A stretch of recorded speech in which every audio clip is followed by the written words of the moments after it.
ꯑꯩꯈꯣꯏꯒꯤ ꯌꯦꯡꯕꯤꯔꯤꯕ ꯀ꯭ꯂꯥꯁ 12ꯀꯤ ꯁꯥꯇ꯭ꯔꯁꯤꯡꯕꯨ ꯑꯃꯨꯛꯀ ꯇꯔꯥꯝꯅ ꯉꯁꯤ ꯇꯧꯖꯒꯗꯧꯔꯤꯕ ꯁꯤꯗꯤ ꯑꯩꯈꯣꯏꯒꯤ ꯊꯥꯒꯠꯈꯤꯕ ꯚꯤꯗꯤꯑꯣꯁꯤꯡ ꯑꯗꯨꯕꯨ ꯊꯋꯥꯏ ꯌꯥꯎꯅ ꯌꯦꯡꯕꯤꯔꯤꯕ ꯅꯠꯇ꯭ꯔꯒ ꯌꯦꯡꯕꯤꯔꯤꯕꯤ ꯁꯥꯇ꯭ꯔ ꯁꯥꯇ꯭ꯔꯤꯁꯤꯡꯅ ꯑꯩꯈꯣꯏꯒꯤ ꯑꯦꯛꯁꯔꯁꯥꯏꯖꯁꯤꯡꯒꯤ ꯃꯔꯛꯇꯒꯤ ꯀꯣꯏꯁꯟ ꯈꯔ ꯁꯦꯂꯦꯛꯁꯟ ꯇꯧꯕꯤꯔꯛꯄꯅꯤ ꯃꯗꯨꯒꯤ ꯁꯦꯂꯦꯛꯁꯟ ꯇꯧꯔꯤꯕ ꯀꯣꯏꯁꯟꯁꯤꯡꯗꯨꯒꯤ ꯁꯣꯂꯨꯁꯟ ꯍꯥꯏꯇꯥꯔꯦꯀꯣ ꯑꯩꯈꯣꯏꯅ ꯒ꯭ꯌꯥꯟ ꯇꯥꯗꯕ ꯈꯔ ꯂꯩꯔꯦ ꯍꯥꯏꯕꯗꯒꯤ ꯁꯦꯝꯖꯒꯦ ꯇꯧꯕꯅꯤ ꯍꯧꯖꯤꯛ ꯇꯧꯒꯗꯧꯔꯤꯕ ꯆꯦꯞꯇꯔꯁꯤꯅ ꯃꯦꯇ꯭ꯔꯤꯛꯁꯀꯤꯅꯤ ꯃꯦꯇ꯭ꯔꯤꯛꯁꯀꯤ ꯑꯅꯤꯁꯨꯕ ꯑꯦꯛꯁꯔꯁꯥꯏꯖ ꯑꯣꯏꯔꯤꯕ 3.2ꯒꯤ question number 13 ꯑꯗꯨꯒ question number 18 ꯃꯁꯤ ꯑꯩꯈꯣꯏꯅ ꯇꯧꯈꯠꯄꯤꯔꯛꯑꯣ ꯍꯥꯏꯅ ꯀꯃꯦꯟ ꯄꯤꯕꯤꯔꯛꯄꯗꯒꯤ ꯑꯩꯈꯣꯏ ꯍꯣꯠꯆꯒꯦ ꯇꯧꯕꯅꯤ ꯑꯗꯨ ꯑꯣꯏꯇꯥꯔꯒꯗꯤ ꯍꯧꯖꯤꯛ ꯑꯍꯥꯟꯕꯗ question number 13ꯁꯦ ꯍꯥꯟꯅ ꯌꯦꯡꯁꯦꯕꯀꯣ ꯁꯨꯃꯥꯏꯅ ꯇꯧꯕꯅꯤ ꯀꯣꯏꯁꯟꯁꯦ ꯁꯨꯃꯥꯏꯅ fx ꯍꯥꯏꯅ ꯃꯦꯇ꯭ꯔꯤꯛꯁ ꯑꯃ ꯄꯤꯔꯦꯕꯀꯣ ꯁꯤꯒꯤ fxꯁꯦ ꯄꯤꯔ ꯃꯇꯨꯡꯗ ꯃꯥꯅ ꯎꯠꯂꯨ ꯍꯥꯏꯔꯤꯁꯤꯅ fx ꯁꯤꯒ fy ꯁꯤꯒ ꯏꯟꯇꯨ ꯇꯧꯔꯒ ꯀꯅꯥ ꯇꯥꯕ f of x plus y ꯇꯥꯏ ꯁꯤꯅꯦꯕ ꯑꯗꯨꯗꯤ ꯌꯦꯡꯁꯤ ꯃꯥꯅ fx already ꯄꯤꯔꯝꯃꯕꯅꯤꯅ ꯑꯩꯈꯣꯏ ꯍꯧꯖꯤꯛ f of y ꯄꯨꯊꯣꯛꯁꯦ ꯑꯗꯨꯒ f of x plus y ꯍꯥꯟꯅ ꯄꯨꯊꯣꯛꯁꯦꯕꯀꯣ ꯑꯗꯨꯗꯤ f of y ꯄꯨꯊꯣꯛꯀꯦ ꯍꯥꯏꯕ ꯃꯇꯝꯗ ꯀꯃꯥꯏꯅ ꯇꯧꯗꯣꯏꯅꯣ ꯌꯦꯡꯁꯦꯕ f of y ꯚꯦꯔꯤꯑꯦꯕꯜ ꯈꯛꯇꯪ ꯆꯦꯟꯖ ꯇꯧ ꯍꯥꯏꯕꯅꯤ ꯍꯥꯏꯕꯗꯤ ꯁꯤꯗ x ꯂꯩꯕ ꯃꯇꯝꯗ ꯁꯤꯗ x ꯂꯣꯏ ꯂꯥꯛꯑꯦ ꯑꯗꯨꯗꯤ ꯁꯤꯗ y ꯂꯩꯕ ꯃꯇꯝꯗꯗꯤ ꯁꯤꯗ ꯀꯩ ꯂꯥꯛꯑꯅꯤ cos y minus sin y 0 sin y cos y 0 0 0 1 ꯁꯨꯃꯥꯏꯅ ꯇꯧꯔꯒ ꯏꯊꯣꯛꯑꯅꯦꯕ next ꯑꯃꯁꯨ ꯋꯥꯠꯂꯤ ꯀꯅꯥꯅꯦꯕ f of x plus y ꯁꯤꯃꯨꯛ ꯄꯨꯊꯣꯛꯁꯦꯕ ꯁꯤꯁꯨ ꯀꯩꯁꯨ ꯈꯦꯠꯅꯕ ꯂꯩꯇꯦ ꯁꯤꯗ ꯂꯩꯔꯤꯕ x ꯀꯤ ꯖꯒꯥꯗ ꯀꯅꯥ ꯊꯝꯗꯣꯏꯕ x plus y ꯊꯝꯁꯦ ꯍꯥꯏꯕꯅꯤ ꯌꯥꯔꯦꯀꯣ ꯁꯦ ꯑꯗꯨꯗꯤ ꯌꯦꯡꯁꯦ ꯀꯃꯥꯏꯅ ꯂꯥꯛꯇꯣꯏꯅꯣ cos x plus y minus sin x plus y 0 sin x plus y cos x plus y 0 0 0 1 ꯁꯨꯃꯥꯏꯅ ꯇꯧꯔꯒ ꯏꯕꯤꯔꯅꯦꯕ ꯍꯧꯖꯤꯛ ꯇꯧꯔꯤꯕ ꯄ꯭ꯔꯣꯁꯦꯁꯁꯦ ꯑꯇꯩ ꯀꯩꯁꯨ ꯅꯠꯇꯦ x ꯀꯤ ꯖꯒꯥꯗ ꯁꯤꯗ y ꯂꯩꯔꯒꯅ y ꯊꯝꯁꯦ ꯍꯥꯏꯕꯅꯤ x plus y ꯂꯩꯔꯒꯅ x ꯅ ꯏꯕ ꯖꯒꯥ ꯈꯨꯗꯤꯡꯃꯛꯁꯦ ꯀꯩ ꯏꯁꯦꯕ x plus y ꯍꯥꯏꯅ ꯏꯔꯁꯦꯕ ꯌꯥꯔꯦꯀꯣ ꯁꯦ ꯍꯧꯖꯤꯛ ꯂꯥꯛꯇꯣꯏꯁꯦ ꯁꯨꯃꯥꯏꯅ ꯂꯥꯛꯄꯅꯤ f of x ꯁꯤꯒ f of y ꯁꯤꯒ ꯏꯟꯇꯨ ꯇꯧꯔꯒ ꯁꯤ ꯇꯥꯏ ꯎꯠꯇꯣꯏꯅꯦꯕ ꯌꯦꯡꯁꯤꯀꯣ ꯑꯗꯨꯗꯤ f of x f of y ꯑꯩ ꯏꯊꯣꯛꯑꯒꯦꯀꯣ ꯌꯦꯡꯁꯤꯀꯣ ꯑꯗꯨꯗꯤ fx ꯅ ꯁꯤꯗ ꯂꯩꯔꯦ fy ꯅ ꯁꯤꯗ ꯂꯩꯔꯦ fx ꯀ fy ꯀꯩꯗꯧꯕ ꯏꯟꯇꯨ ꯇꯧꯔꯁꯦ ꯍꯥꯏꯕ ꯑꯗꯨꯗꯤ ꯏꯟꯇꯨ ꯇꯧꯕꯒꯤ ꯄ꯭ꯔꯣꯁꯦꯁ ꯑꯩꯈꯣꯏꯒꯤ ꯇꯝꯈꯤꯕꯗꯣ ꯁꯤꯖꯤꯟꯅꯔꯁꯤꯀꯣ ꯁꯤꯗ ꯀꯃꯥꯏꯅ ꯂꯥꯛꯇꯣꯏꯅꯣ ꯌꯦꯡꯁꯤ ꯍꯧꯖꯤꯛ ꯁꯤꯒꯤ ꯐꯥꯔꯁ ꯔꯣꯁꯤꯒ ꯐꯥꯔꯁט ꯀꯂꯝꯒ ꯄꯥꯔꯁꯤ ꯑꯗꯨꯗꯤ cos x ꯀ ꯀꯅꯥꯒ ꯄꯥ ꯇꯥꯔꯦ cos y ꯒ ꯑꯗꯨꯗꯤ cos x cos y next ꯃꯊꯪꯗ ꯁꯤꯒ ꯏꯟꯇꯨ ꯇꯧꯔꯁꯦ minus sin x sin y ꯑꯩꯁꯤ ꯅꯛꯅꯒꯗꯧꯅꯦꯀꯣ ꯇꯣꯉꯥꯟ ꯇꯣꯉꯥꯟ ꯏꯔꯦ next ꯃꯊꯪꯗ 0 ꯁꯤꯒ ꯏꯟꯇꯨ ꯇꯧꯕ ꯑꯗꯨꯗꯤ 0 ꯇꯥꯖꯔꯦ ꯁꯨꯝ ꯊꯝꯃꯁꯤ +0 ꯍꯥꯏꯅ nextꯃꯊꯪꯗ ꯁꯤꯒ ꯏꯟꯇꯨ ꯇꯧꯔꯁꯤ ꯌꯦꯡꯁꯤ ꯑꯗꯨꯗꯤ cos x ꯀ ꯁꯤꯒ ꯀꯌꯥ ꯇꯥꯔꯅꯤ minus cos x sin y next ꯃꯊꯪꯗ ꯁꯤꯒ minus kaya tare sin x cos kana y yari ko siya aduga 0 ga into tawda thamdrasu yare 0 si thamdrasu yare si thamaroi ga sadaroi natradi next matang da mok sigi first row siga sigi third column jiga para se ba adu siga 0 tare siga su 0 tare siga di kya tare si su 0 tare habi da sida kya le ne ba 0 yare ko next mind toroga second row siga first column go para se siga pare etare sin x cos y next siga pare plus cos x sin y next matang da siga pare 0 tare thamaroi ge yare ko next matang da siga para se kamai la ani minus amala ani minus siga padi rake sin x sin y aduga siga para se plus cos x cos y. Next matang da 0 ga pabadi kya tare 0 chakrani. 0 iraroi. Next aroiba sida idu si kananu siga para si samane siga 0 siga 0 siga pabasu kya tare 0. Next matang da aroiba gi sida mula ase siga first row ga first column ga si 0 kya tamase 0. Next matang da si 0 kya tare 0. matang da so siga 0 siga di kya tare 1 and 1 tamase. Unne na sigo hojik smai to se la ego formula se kamai sem dorok tuino yeng si ko sida formula am establish dorok tuine ba ko koina hojik matang gi step ta adum iba hojik adum itoke ya matang gi step ta adum to smai to se ya yeng si ko sida yes smai to gi ba ko sida i mo me am se kamai to ya matam da ai sandra male ko yeng si ko sida sige sidun tamajo cos x cos y minus sin x sin y se cos x plus y की formula ने जी formula ले जब class 11 तो याव बने को cos x cos y minus sin x sin y से कनाग बने अब cos x plus y का next मतंग दा सिगे अनि जिदा minus sama कम ए जम ई रगे को minus sama कम लो तुक से बको क्या तारे से cos x sin y plus sin x कना cos y है plus 1 करने हमारे से ये सुनता मची को सिमा 0 ले रहे next sin x cos y plus cos x kana sin y sidi kana gi formula ne ba sin x plus y masi class 11 dum yengo ko formula wena dum yaw zero bane masi sima yare ko sia sida su sa mane ena minus sama kamal law roge si hani rage kamai ni se ba cos x cos y aduga sina ko ni rage minus kana sin x kana sin y yare ko sia adu zero irage tisi ka hana roge hauji dum roshi lage proof se kamai to gi yengsi hauji ko isi ta lo abani si ne ko ta andu si yengsi ko ma ta lo si ni si po si ta lo abani si po si ta han do yengsi ba ta bra do si da cos x plus y le re vale si da ke le re cos x plus y yare ko makha da ke le re sin x plus y si da su makha da ke le re sin x plus y makha da 0 di first column ji me yare first column ji bana re third column ji mana re 001 001 kana khatang are sigi second column khatang are second column da roi be 0 le re sida 0 be 0 le re okay yare ko sa hauji yeng se sigi formula se cos x so ko sin x cos y cos x sin y so adro mix pa ba se kana gi formula ne matam da sin x plus y gi formula ne hauji sida tawi sin x plus y adi sin x cos y sida su sin x ke le re cos y cos x sin y cos x sin y adi asile fam on thongna ba khakane ba tawrisi hai ba sikana formula ne ba sin x plus y gi formula ne ba adu man minus sama yawre okay siga manare nare ko sima sidu sa mane cos sije hoje sida le gi formula se siga sa manadre anis mane ko sikana gi formula ne hai gre cos x plus y की formula ने अदुना सिदा सु कै ले रे हबा cos x plus y अदु next मथंग step म इरर गे मथंग स्टेप त लागतु से सी होंगरोय दे केना ला ने बा सीने कै वन गे ने बा sin minus का sin x plus y सिना cos x plus y ओलदा सिगा मा रे न ता दुने यारे को सी क्वेश्चन से मा next मथंग क्वेश्चन द मु येंग से मथंग की क्वेश्चन से लागत्रिंगाय दा class 11 ta tamgi ba formula amani kha koi ningsing je kamai to yeng si ko man harise kamai le ba formula loi ba tam da koi na smai to ba kai formula no ba da sima dai di ko smai to ko re sin na se ba cos twice x equal to 1 minus twice sin square x ba ma twice cos square x minus 1 ha ba smai formula ma ya ko se next up manana sin twice x have today sina twice sin x kana cos x the sigi formula ani se sina se ore ai ko sina kana thamage ko question si yengsi question number 18 ni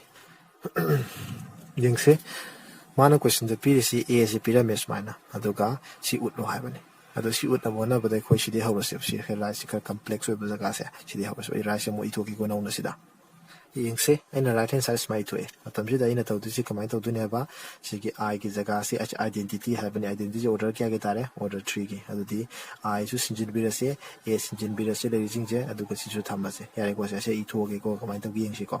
hauji aina itoki si kamai to ba सिगी I की जगह दा सी identity थमे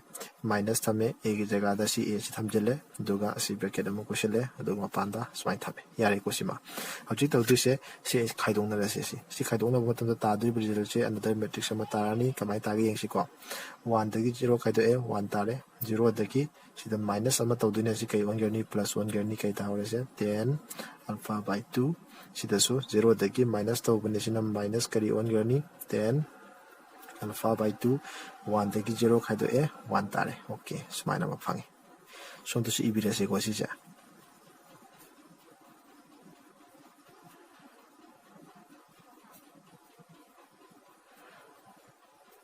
yes next step Matang दा कोई normal into तौबद दम तौरसे से मखै नि into तौनरसे हाबने को young into तौनबदा कई के ताई यंतोक्सि को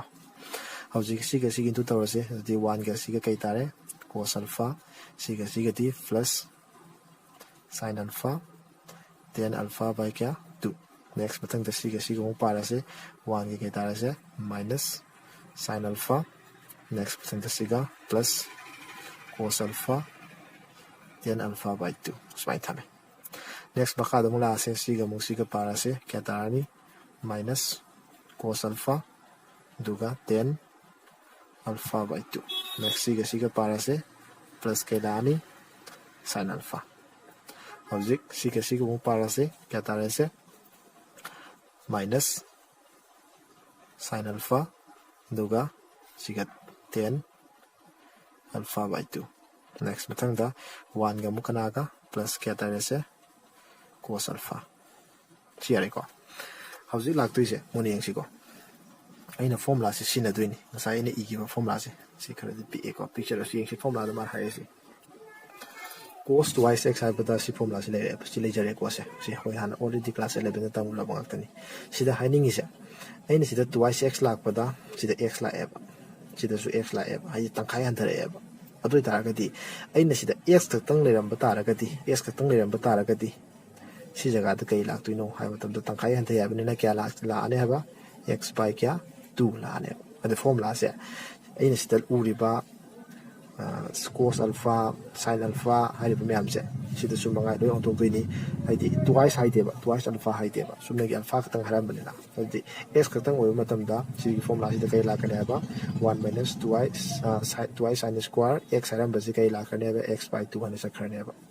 यारे को सी फॉर्मूला से अदो रगदी हजि सिंजिल से बको मारा हम बता cos alpha है cos alpha हजि के दुनी cos alpha 1 minus kana twice sin square alpha by 2 हने ला आने बा यारे को से अदो तरगदी सी जगह से कमाई इरसे बा 1 minus twice sin square alpha by क्या 2 यारे को से next मथंग दा सिदसु sin alpha हम ले sin alpha समने twice x लेबे मतम दा सिदा x लाए अदुदी सिना x लाप मतम दा दी सुमदना कई लाखरनी x by 2 लाखरने हबा अदोरगदी sin alpha हाइबसे कमाई लाने हबा माइनस असिदा मु वाला मालेगे सी असिदा सी पोसनी अदुदी क्या सी की sin alpha से प्लस twice के लासे हबा sin alpha by 2 हाइबा मगा cos kana alpha by 2 तो सी की फॉर्मूला से लाक्सन बने को अदुदी nakanda 10 alpha by 2 lare 10 alpha by 2 sin smai thoke sin alpha by 2 divided by kana cos alpha by 2 sum sado ke sin by cos mana bana yare ko se si gi same process ta yare ko se sida muk tawro se ji sin alpha se ji kai sin gane ha gi bu to bodo minus twice sin alpha by 2 cos kana alpha by 2 sin jelani next mathang da plus si cos alpha si formula ni le ai ni to is ito pada ngasai mathanda leiba kandana si gi formula mathaki formula ji sine yaba adu de hoji maga pulako matanda di khoi makha gi si wen sina se cos na han bas yare ko se adu di matam si da la ka du ji kamai la kane si cos alpha ha bane ko adu cos alpha si gi mohta si la tu che twice cos square alpha by 2 ai la tu ni yaba di twice cos square alpha by 2 duga minus 1 adu kana lady 10 alpha by 2 sisu kamai sa do ba cos alpha by 2 habu maga divided by kana ga sorry sida sin alpha by 2 makadana cos alpha by kana 2 hai thamase yare ko se hauji aina ani sida taw mong myam se samanana si makha ju taw se ba kaisu kaide ko sida course ki matang da course formula ni sui ko ani su basi matham da leikan da sina se haibani aduga 10 ga pullaga leikan da si formula sina se haibani ba yare ko se adudi ai hojik sa to se lage si makha matha ki ba sumaina makha si ithora ge ba yare ko se hojik yang se ai hojik mathak da tokyo da baina sidu sinjile sigi 10 alpha by 2 mota si thame aduga cos alpha gi mota si thame next mathang da sin alpha gi mota si thame next mathang da sidu sin alpha gi mota si thame 10 alpha by 2 tu ga re sumaina yare ko se aduga cos alpha se ani chuba formula da muka pale ani sura de han formula ai mathang da leibane na aji puna leiba kan da na sigi cos na han si pale yare ko se si step si bu yare ko si ba khata ba di kakna ko na ba tawdu ni yeng sin next page hang do gi ko page ani thon gi ko gi se hojik mathang da smai yeng se ai si page si sam gi ko si da kak pa ya ba kana no kak thala si ko yong si da smai taw se sigi ko si ka ki ba yare chum da su yeng se kana kak ki ba yai si han taw si ko sigi cos ka kre adudi sida sin alpha by 2 le hore sin alpha by 2 ani di kai la ni sin square alpha by 2 la ne ba adudi yeng thuk si ko si kamai i ge da ge di yeng si ko adudi equal to yong si 1 minus twice sin square alpha hani ila si ko 1 minus twice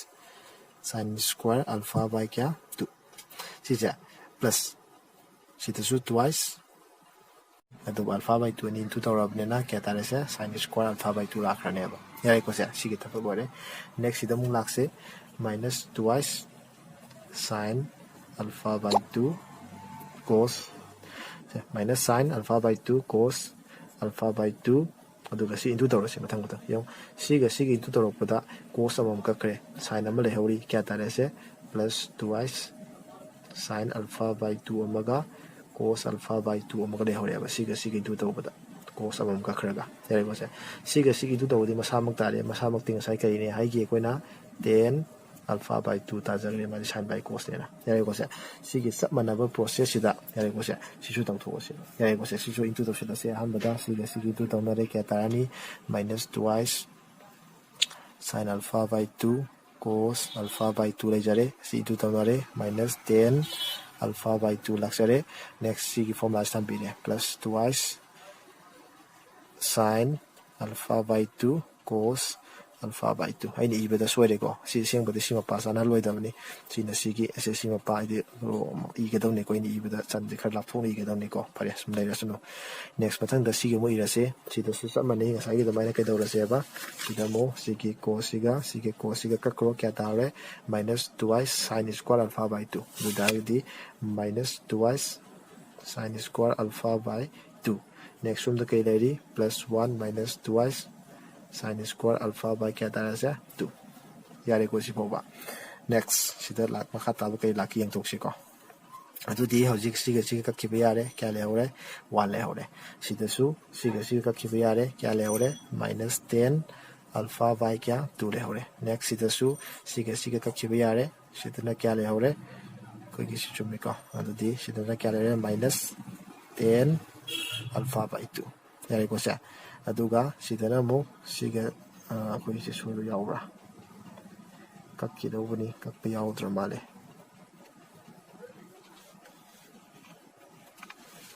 minus sama yaura me ko sta